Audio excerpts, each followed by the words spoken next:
السلام عليكم ورحمة الله وبركاته. ازيكم يا حبايب؟ عاملين ايه؟ النهاردة جاية لكم بفيديو جديد. هعمل لكم كارت بسيط هدية للأب. ممكن اي طفل يعمله او انت تعملي هدية لجوزك.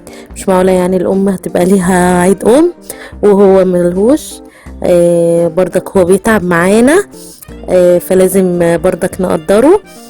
ممكن الطفل يعمل لباباه هدية جميلة، هيفرح بيها جدا.